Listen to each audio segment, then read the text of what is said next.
2017-র কথা বলছি। আমি নিজে একটি রেডের পার্ট ছিলাম। কোন রেড বা কি সেগুলোর বৃত্তান্ত আমি বলছি না এখানে। কিন্তু সেই রেডে আমি গিয়ে দেখেছিলাম জামতারা, তখন ইট ওয়াজ আ বাজিং নেম, রাইট? হুম। তো এখন হয়তো জামতারা ইজ নট সেরকমভাবে নিউজেও আসে না। জামতারা থেকে অনেক ক্রাইম সত্যিই কমে গেছে।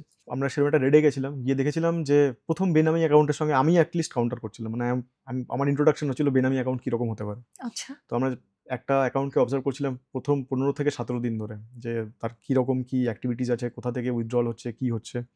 তো আমরা দেখতে পাচ্ছিলাম over a stretch of about like 50 kilometres hmm. বিভিন্ন জায়গা থেকে ওই অ্যাকাউন্টটাকে ইউজ করে, এটিএম ইউজ করে টাকা উইথড্র হচ্ছিল। যখন ফাইনাল রেডের টাইম আসলো, তখন গিয়ে একটা পানবিড়ির দোকান, মানে যে অ্যাড্রেসটা দিয়ে সমগ্র অ্যাকাউন্টটা খোলা হয়েছিল এবং সবকিছু হয়েছিল, দেখতে পারলাম যে একটা পানবিড়ি সিগারেটের দোকান আছে। তার উল্টো দিকে একটা ওই বিএসএনএল ছোট বক্স থাকে আপনার, ওই ওদের অপটিক্যাল ফাইবারের কিছু বক্স টক্স। তার সামনে 4x4 এর একটা স্পেস, ছোট স্পেস। সেখানে একটা ভ্যাগাবন্ড ঘোরে বেসিক্যালি। তো লাকিলি এই মানুষটার একটা আধার কার্ড ছিল এবং প্যান কার্ড হয়তো কোনো কারণে জেনারেট করেছিল বা না করুক, হোয়াটএভার বি ইট।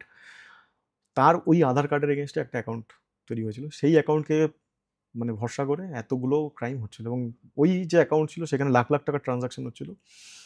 যখন ফাইনালি আমরা এটাকে আনআর্থ করি, তো যে অ্যাকচুয়াল অ্যাকাউন্ট হোল্ডার সে জানেই না যে তার নামে একটা অ্যাকাউন্ট হয়েছে।